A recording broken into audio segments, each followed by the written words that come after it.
The card slid across the table with a number on it that made Maya Whitfield's coffee go cold in her hand. $15,000. For one night. For being someone's date. You misheard me, said the woman across the table, a sharp-featured recruiter named Priscilla Yoon who ran an agency Maya had never heard of before this morning's cold email. 15,000. One event.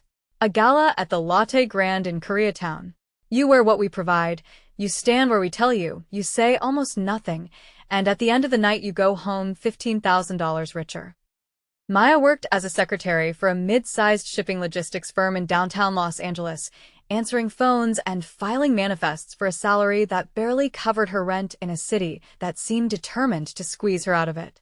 $15,000 was 4 months of that salary.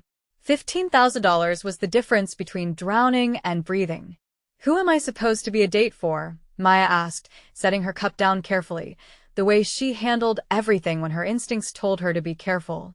His name is Juno Beck. Priscilla said it the way people said names that meant something in rooms Maya had never been inside. You will be his companion for the evening. Nothing more is required of you. He simply needs to attend without attending alone.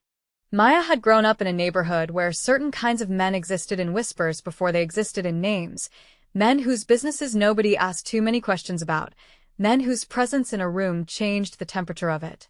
She recognized the shape of that kind of danger, even in a stranger's careful description, even filtered through an agency contract with vague language about companionship and confidentiality. Is he dangerous? Maya asked directly, because she had learned a long time ago that the questions people were afraid to ask were exactly the ones that needed asking. Priscilla did not answer right away. That silence told Maya more than any answer would have. He will not touch you. He will not disrespect you. Whatever you may have heard about the world he operates in. On this evening you are simply his date. $15,000 for 4 hours of your evening, Ms. Whitfield. I suggest you decide quickly. We have 3 other candidates waiting. Maya thought about her rent. She thought about the collections call she had ignored twice that week regarding a hospital bill from an emergency room visit 8 months ago. She thought about the particular exhaustion of being 23 years old and already tired in a way that felt permanent. I'll do it, she said. She should have asked more questions. She would think that later, standing in a ballroom under chandeliers that cost more than her entire apartment building, watching a man's face rearrange itself into something dangerous because she had just told 300 of the most powerful people in Los Angeles exactly what she thought of him. But that came later. First there was the dress, black silk that fit her curves like it had been built around her rather than put on her, delivered to her apartment by a driver who did not make eye contact and did not wait for a thank you. First there was the car, black and silent, gliding through downtown traffic toward the Latte Grand while Maya sat in the back seat with her hands folded in her lap, trying not to let her nerves show on her face. First there was the moment the car door opened and she saw him for the first time, standing beneath the hotel's entrance awning with his hands in his pockets, and understood immediately why Priscilla Yoon had not needed to describe him beyond a name. Juno Beck was not tall, in the way that commanded a room, through sheer height. He commanded it through stillness, the specific quality of a man who had never once needed to raise his voice to be heard. Black suit, no tie, the top button of his shirt undone in a way that read as deliberate rather than casual. His hair was dark and precisely cut, his jaw sharp enough to look carved, and his eyes, when they finally settled on her as she stepped out of the car, held an assessment so complete and so quick that Maya felt it like a physical touch. You are not what I expected, he said, which was not a compliment and not an insult, simply an observation delivered in a low, even voice. I get that a lot, Maya said, refusing to let the comment rattle her, though something about the way he said it, unhurried, certain, made her stomach tighten in a way she did not have a name for yet. Maya Whitfield. He said her full name like he was testing the weight of it, like he had already memorized her file before she arrived, which, she would learn later, he had. Tonight you are Maya Beck's companion. Nothing more is required of you except to remain visible at my side and to say nothing that draws attention. Can you manage that? There it was. The condescension, quiet and precise, the assumption that a woman hired off an agency list for $15,000 would need to be told how to behave in a room like this one. I can manage plenty, Maya said, and something flickered behind his eyes, brief and unreadable, before he turned and offered his arm without another word. The ballroom was a study in excess, dressed up as elegance. Crystal chandeliers threw fractured light across a floor so polished Maya could see her own reflection in it. Every man in the room wore a suit that cost more than her car. Every woman wore jewelry that could have paid off her hospital bill 3 times over. Maya kept her spine straight and her chin level, refusing to let the room shrink her the way it clearly wanted to. Juno moved through the space like he owned every square foot of it, which, Maya would later learn, in several very literal senses he did. Men approached him with a deference that bordered on fear, bowing their heads slightly as they shook his hand, laughing at things that were not particularly funny simply because he had said them. Maya watched all of it with a sharp, cataloging attention she brought to spreadsheets at work, noticing patterns, noticing who avoided his eyes and who tried too hard to hold them. "You are staring," Juno said quietly, leaning down slightly so only she could hear him, his breath warm near her ear in a way that sent an unwanted shiver down her spine. I'm observing, Maya said. There's a difference. Is there? You'd know if you'd ever been observed by someone who wasn't afraid of you. Something shifted in his expression again, that same brief flicker from the car, gone before she could name it. He did not respond. He simply guided her toward a cluster of men near the bar, his hand at the small of her back, light enough to be proper and firm enough to feel like a claim.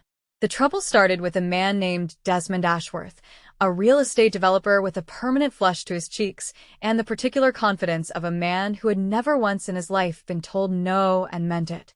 He looked Maya over the way men like him always did, slow and appraising, before turning to Juno with a smile that did not reach his eyes. "Didn't peg you for a man who liked them with some meat on their bones, Beck," Ashworth said, loud enough for the small circle around them to hear, loud enough that a ripple of uncomfortable laughter moved through the group. "Didn't know that was your type." Maya felt her whole body go still, the particular stillness of a woman who had absorbed 1,000 small cruelties over the years and learned to file them away rather than let them show on her face. She waited for Juno to say something, anything, in her defense. He did not. He simply gave a small, tight smile, the kind of smile that could be read as amusement or as dismissal depending on who was watching, and let the silence stretch just a beat too long before changing the subject to something about a property deal in Long Beach. That silence was the moment Maya decided she was done being managed for the evening. She excused herself from the circle with a smile so polished it could have cut glass, and walked directly toward the small stage at the front of the ballroom, where a charity auction was being conducted for a foundation whose name Maya had not bothered to remember. The MC, a nervous-looking man in a rented tuxedo, was between lots, glancing anxiously at his notes. Maya took the microphone from the stand beside the stage before anyone could stop her, and the room, slowly, began to notice. "I want to say something," Maya said into the microphone, her voice carrying across the ballroom with a steadiness that surprised even her, "about the man who brought me here tonight." She could feel Juno's eyes on her from across the room, could feel the exact moment his posture went rigid, though his face remained perfectly composed for the benefit of everyone watching. "Juno Beck paid an agency $15,000 to have a date tonight," Maya continued, "because apparently a man who owns half the buildings in this city could not find a single woman willing to stand next to him for free. And I understand why now. Because 30 seconds ago, a man made a joke about my body in front of him, and Mr. Beck said nothing. Not one word. He let it happen because in his world, silence is easier than standing up for the woman standing next to him." A ripple of shocked murmurs moved through the crowd. Someone near the back laughed nervously, and was quickly shushed. Ashworth's flushed face had gone an even deeper shade of red. "I have spent my whole life being underestimated by men in rooms exactly like this one," Maya said, her voice steady, gaining strength rather than losing it. "Men who assume that because I don't come from money, because I answer phones for a living instead of owning the building the phones ring in, I don't understand exactly what kind of room I'm standing in. But I understand it perfectly. I understand that everyone in here is terrified of the man I came with. I understand that fear is the only currency that actually matters to any of you." She looked directly at Juno across the room and did not flinch. And I understand that a man who lets his date get insulted in front of 300 people because it's socially convenient isn't powerful. He's a coward wearing an expensive suit. The silence that followed was absolute. Even the string quartet in the corner had stopped playing, the bow of the cellist frozen mid-stroke. Maya set the microphone back on its stand with a soft click that seemed to echo across the marble floor and walked toward the exit without looking back, her heels striking the polished floor in a rhythm that refused to hurry. She made it exactly to the revolving door before a hand closed around her wrist. Juno's grip was not rough, but it was absolute, the grip of a man who did not release things he had decided to hold on to. Maya turned to face him, chin lifted, refusing to let the sudden proximity, the warmth of his hand against her skin, unsettle the anger still burning steady in her chest. "Let go of me," she said. "You just humiliated me in front of every person who matters in this city," Juno said, his voice low and controlled in a way that was somehow more unsettling than shouting would have been. "You humiliated yourself the second you let that man talk about my body like I wasn't standing right there," Maya said. "I just made sure everyone else noticed." Something moved across his face then, something that was not quite anger, something closer to recalculation, the specific look of a man encountering a variable he had not accounted for. His grip on her wrist loosened, though he did not release her entirely. "Nobody speaks to me the way you just did," he said. "Then it's about time someone started." For a long moment neither of them moved. The ballroom behind them had erupted into a low roar of conversation, the scandal of it spreading table to table like fire through dry grass, but out here in the marble lobby it was just the two of them, close enough that Maya could smell his cologne, something dark and expensive, cedar layered under something sharper, gunmetal or smoke, she could not tell which. "Come with me," he said finally. "Why would I do that?" "Because I would like to finish this conversation somewhere that is not being recorded on 40 different phones," he said, and there was something in his voice that was almost, though not quite, respect. Maya should have walked away. Every instinct she had built over 23 years of surviving in rooms that were not built for her told her to walk away, take the $15,000, and never think about Juno Beck again. But something in his expression, the raw surprise of a man who had clearly never once in his adult life been spoken to the way she had just spoken to him, kept her rooted to the marble floor. "Fine," she said. "But you're not touching my wrist again unless I say you can." He released her immediately, and something that was almost a smile, though it did not reach his eyes, crossed his face for the briefest second before disappearing entirely. The car ride was silent for the first 10 minutes, the city sliding past the tinted windows in a blur of neon and headlights. Maya sat with her arms crossed, watching him from the corner of her eye, trying to read whatever calculation was happening behind that carved, controlled face. "Why didn't you say anything?" she finally asked. "When he made that comment, you could have shut him down with 2 words and you just let it happen." Juno was quiet for a moment, his jaw tight, looking out the window rather than at her. "In my world, the moment you react to an insult, you have confirmed it landed. Ashworth is a small, insignificant man who wanted to see if he could get a reaction out of me in front of people whose opinions I do not particularly value. Reacting would have given him exactly what he wanted. So instead you let me sit there humiliated."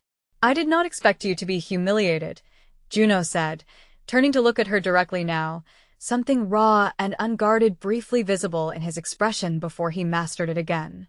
"I expected you to understand the game being played. I was wrong." "You were wrong," Maya repeated, something in her chest loosening slightly at the plain admission of it. "Say that again. I want to remember what it sounds like." That almost smile again, quicker this time. "Do not get used to hearing it." "Tell me about him," Maya said. "Ashworth. Why does everyone in that room defer to you like that? What exactly do you do, Mr. Beck, that makes grown men bow their heads to shake your hand?" Juno studied her for a long moment, the calculation behind his eyes visible now in a way it had not been all evening, a man deciding how much truth a stranger in a $15,000 dress deserved to hear. "I run an organization that most people in that room owe money to," he said finally.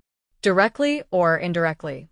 Real estate, shipping, construction, Some things I will not name in a moving car with a driver I trust but do not need testing tonight. Ashworth owes my organization $4 million against a development that failed 18 months ago. He makes jokes about the women I bring to parties because it is the only power he has left in a room where I could end his entire business with a single phone call, and we both know it. So, he insulted me because he's scared of you. Yes. That doesn't make it better. No. Junho agreed, quietly. It does not. The car pulled up outside a building Maya did not recognize, glass and steel rising into the dark sky, and Juno did not immediately move to get out. My brother died 11 years ago, he said, so abruptly that Maya turned fully to face him, startled by the sudden shift. Sung-min. He was 2 years older than me, and he was supposed to inherit everything our father built instead of me. He fell in love with a woman our father did not approve of, a woman with no family connections, no wealth, nothing our father considered valuable. He tried to protect her from what our world does to outsiders. He failed. She was killed to send a message to him, and 3 weeks later, he was killed too because grief made him careless, and carelessness in this world is fatal. His voice had gone very flat, very controlled, the voice of a man reciting facts rather than reliving them, though Maya could see the cost of that control in the tight line of his shoulders. I inherited everything I was never supposed to have, and I promised myself I would never again let anyone close enough to become a weakness someone could use against me. Maya sat with that for a long moment, understanding suddenly and completely why a man who owned half the buildings in Los Angeles had needed to pay an agency for a date rather than simply asking a woman he actually wanted to be there. That's why you didn't defend me tonight, she said slowly. It's not that you didn't care. It's that caring visibly is the thing that gets people killed in your world. Yes, Juno said, and something in the admission seemed to cost him more than the story itself had. That's not a good enough reason, Maya said, but her voice had lost its earlier edge. You can't just decide never to protect anyone again because it went wrong once. That's not strength, that's just a different kind of hiding. Careful, Juno said, though there was no real warning in it, only something quieter, something that sounded almost like admiration. You speak to me the way no one has spoken to me in 11 years. Good, Maya said. Someone should have started sooner. 2 days passed before Maya heard from him again. She had told herself, repeatedly, standing in her kitchen eating cereal at midnight because her fridge held little else, that she would not think about Juno Beck, that the $15,000 was already wired to her account, and the strange, charged evening was over. She almost believed herself. Then her phone rang from a number she did not recognize, and something in her chest tightened before she even answered. Ashworth is dead, Juno said, without preamble, the moment she picked up.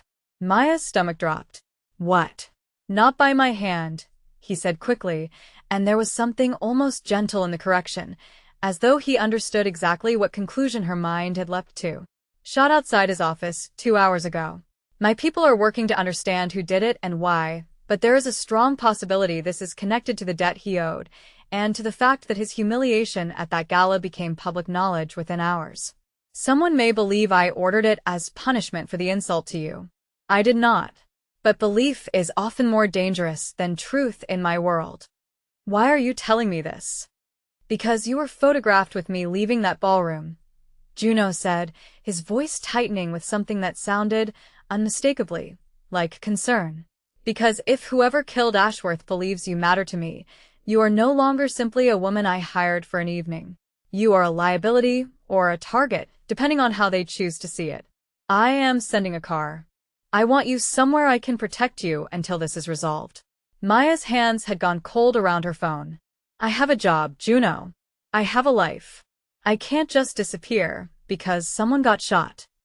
You can and you will, because the alternative is considerably worse, he said, and the flat certainty in his voice, the specific tone of a man who had already lost someone to exactly this kind of underestimation once before, silenced whatever protest she had been forming. Please, Maya. I am asking you. I do not ask people things. I am asking you. Something in the plain, unpolished honesty of that request, The visible effort it cost a man who clearly built his entire existence around never asking anyone for anything made Maya's resistance crumble faster than she wanted it to. Fine, she said. But you're going to explain everything to me. All of it. No more half-stories in moving cars. Everything, Juno agreed. I promise you that much. The car arrived within 20 minutes, and Maya found herself, less than 72 hours after standing on a stage humiliating him in front of 300 strangers, being escorted into a penthouse on the 40th floor of a building she had walked past 100 times without ever once imagining she would be inside it. Juno met her at the elevator himself, his jacket gone, sleeves rolled to his forearms in a way that made him look less like the controlled figure from the gala and more like a man who had genuinely not slept in 2 days. You look tired, Maya said, before she could stop herself. I have not slept, he admitted, which surprised her, the plainness of the confession, the lack of any performance around it. Come inside. I will explain everything. He explained it over the next 2 hours, sitting across from her at a kitchen island that overlooked the entire glittering sprawl of Los Angeles, laying out the structure of his organization with a directness that told Maya he had decided, somewhere between the gala and this moment, that hiding the full truth from her was no longer an option he was willing to choose. Territories divided decades ago among families that still, technically, answered to an unofficial council that met twice a year in a hotel conference room disguised as a business summit. Debts that functioned as leashes. Loyalty that was the only currency that mattered, because money could always be replaced, and trust almost never could. Ashworth's debt was significant, but not significant enough that his death benefits my organization directly, Juno said. Which means someone wanted it to look like it did. Someone wants the council to believe I ordered a killing over a personal insult, which would make me appear unstable, emotional, exactly the kind of leader other families could justify moving against. So someone is trying to use me to make you look weak, Maya said slowly, understanding settling into her chest like a stone. Yes. Who? Junhos já te gened. I have a theory. I do not yet have proof. Until I have proof, you stay here, where I can control who has access to you. I'm not a piece you get to move around aboard, Juno. I know that better than anyone alive, he said, and something in his voice, low and rough in a way she had not heard from him before, made her breath catch. I have watched you dismantle a room full of powerful men with nothing but your voice and the truth. I am not attempting to control you. I am attempting to keep you breathing long enough to finish doing whatever it is you decide to do next. They sat in silence after that, the city lights spread out below them like scattered jewels, and Maya found herself studying his profile in the low light, the sharp line of his jaw, the exhaustion he was too proud to fully show but could not entirely hide either. Tell me something true, she said quietly. Something you haven't told anyone else. Juno was quiet for a long moment. The night my brother died, I was 3 blocks away, and I did nothing, because I did not yet understand what was happening until it was already finished. I have spent 11 years telling myself that caring about anyone visibly is what gets people killed. But watching you on that stage, watching you refuse to shrink in a room built specifically to make women like you feel small, I understood something I did not want to understand. His eyes met hers, dark and unguarded in a way she suspected almost no one alive had ever been permitted to see. I understood that I would rather risk everything protecting someone worth protecting than spend another 11 years alone behind a wall I built out of guilt. Maya did not trust herself to speak. She simply reached across the space between them and covered his hand with hers, and he did not pull away. The days that followed blurred together in a strange, tense rhythm of danger and proximity that Maya would later struggle to fully untangle in her memory. She learned, through careful pieces Juno allowed her, that a rival faction led by a man named Taeho Song had been quietly courting members of the council for months, positioning Ashworth's death as evidence that Juno Beck had grown reckless, unfit to hold the territory his father had left him. Maya, restless in the penthouse and unwilling to simply wait to be protected, began doing what she did best. She started reading. Financial documents Juno left carelessly on the kitchen island, shell company registrations, property transfers that meant little to her at first glance but began, over hours of careful comparison against public records she accessed from her laptop, to form a pattern. "Your competitor," she said one evening, sliding a printout across the counter toward him, "has been quietly buying up debt from 3 different companies you're connected to. All of it routed through a shell corporation registered to an address in Koreatown that also happens to be a restaurant Tae-ho-song owns under his sister's name. He's not just spreading rumors about you being unstable. He's positioning himself to call in enough debt simultaneously to bankrupt half your holdings the moment the council turns against you." Juno stared at the printout, then at her, something shifting behind his eyes that looked almost like disbelief. "How did you find this?" "I answer phones for a living, Juno. I've spent 3 years cross-referencing shipping manifests against invoices that never quite match. Finding discrepancies is the only thing I've ever actually been good at." She held his gaze steadily. "You needed someone who could see the pattern. Turns out you hired the right secretary." Something that was not quite a laugh, low and surprised, escaped him.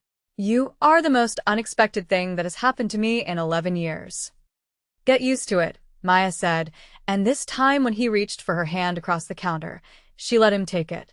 The confrontation, when it came, happened not with guns but with paper, in a conference room on the top floor of a hotel that hosted exactly the kind of meeting Juno had described to her weeks earlier. The council gathered under the pretense of a business summit while security stood watch in the hallway outside. Maya was not supposed to be there. Juno had told her, firmly, that this was not a room for outsiders, that her presence would only give Tae-ho-song more ammunition to paint him as compromised. Maya had listened to every word of that argument and then walked into the hotel lobby anyway, because she had spent 3 weeks assembling evidence that would end this before it began, and she was not about to let Juno Beck walk into that room without it. She found him in the hallway outside the conference doors, his jaw tight with barely restrained fury the moment he saw her. "I told you to stay away from this," he said, low and urgent. "And I told you I'm not a piece you get to move around a board," Maya said, holding up a folder thick with printouts. "You're about to walk into a room and defend yourself with words against a man who has spent months building a case out of paper. Let me give you paper back." Juno stared at her for a long moment, something warring behind his eyes, the old instinct to protect her by keeping her away from danger fighting against the plain evidence in her hands that she had already outmaneuvered the man trying to destroy him. "If you walk into that room," he said quietly, "you cannot walk back out of this world afterward. They will know your face. They will know what you mean to me." "I already know what I mean to you," Maya said. "I'd rather they know it too." He held the door open for her. The room went silent when she walked in beside him, a dozen powerful men in expensive suits turning to stare at the curvy black woman in a simple gray dress walking into a room that had never once, in the history of that council, included an outsider. Tae-ho-song, seated at the far end of the table, a lean man with cold, calculating eyes, rose slightly from his chair, his composure flickering for just a moment before he mastered it. "This is a private meeting, Beck," he said. "Your date is not welcome here." "She is not my date," Juno said, his voice carrying across the room with the flat, absolute authority Maya had first seen at the gala. "She is the reason your entire plan is about to collapse in front of everyone at this table."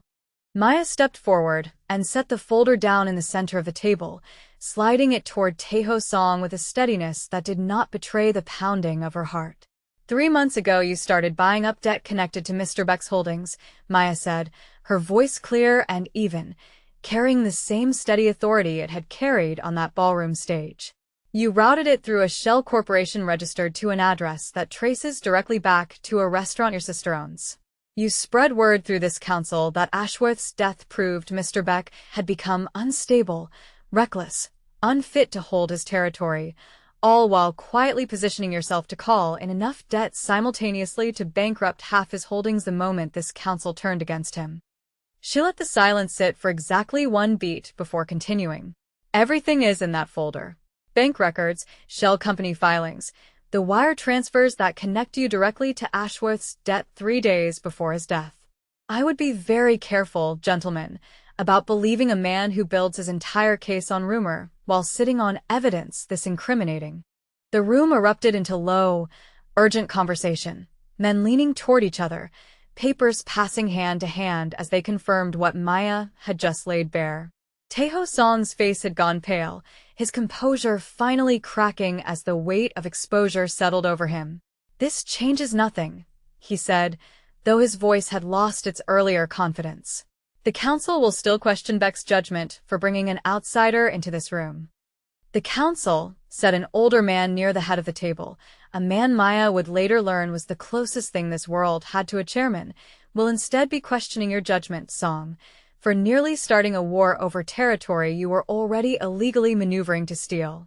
Beck's choice of company tonight has proven considerably more valuable than yours." Taeho Song did not speak again. He was escorted from the room 15 minutes later, his face rigid with a fury he no longer had any power to act on, his territory quietly reassigned before the meeting concluded, his standing within the council effectively finished. Juno did not speak until they were alone in the elevator, the doors sliding shut behind them, the tension of the last 3 weeks finally beginning to drain from his shoulders. "You just ended a war before it started," he said quietly. "I told you," Maya said. "Finding discrepancies is the only thing I've ever been good at." "That is not the only thing you are good at," Juno said, and this time when he reached for her, there was nothing calculated in it at all, no assessment, no careful control, just a man reaching for the one person who had walked into the most dangerous room of his world and refused to be small in it. He kissed her there in the elevator, the city lights blurring past the glass walls, and Maya felt every careful wall she had built over 23 years of being underestimated crack open at once. "I paid an agency $15,000 for a date," Juno murmured against her lips when they finally broke apart. "I got the only woman alive who could have saved everything I built." "You got the only woman alive who is never going to let you get away with treating her like she was invisible," Maya corrected, and he laughed, low and real, a sound she suspected very few people in his life had ever been allowed to hear. Weeks later, Maya sat at that same kitchen island in the penthouse she had, somewhere along the way, stopped thinking of as his and started thinking of as theirs, watching Juno across the counter as he read through a stack of shipping documents with the same focused intensity he brought to everything. "You could have anyone," she said, not for the first time, still occasionally astonished by the shape her life had taken. "Any woman in the city would have said yes to you for free." "I did not want any woman," Juno said, without looking up from the papers. "I wanted someone who would stand in a room full of the most dangerous men in Los Angeles and tell me exactly what I was doing wrong, because she was the only person brave enough to say it." He finally looked up, his eyes finding hers with the same unguarded honesty he had first shown her weeks ago on his penthouse floor. "I spent 11 years building walls, so no one could ever again become a weakness someone might use against me. You walked in wearing a dress an agency picked out and dismantled every single one of them in one night, and I have never once regretted it." Maya reached across the counter and took his hand, the same way she had that first night the truth finally passed between them, and she thought about the woman who had stepped out of that black car 3 weeks ago, tired, underpaid, and certain that $15,000 was the most this evening could possibly cost her or give her. She had been wrong about the cost. She had been wrong about what it would give her too. "For the record," she said, "I'd have humiliated you for free." "I know," Juno said, and for the first time since she had met him, his smile reached his eyes completely, unguarded and entirely hers. "That is exactly why I am never letting you leave."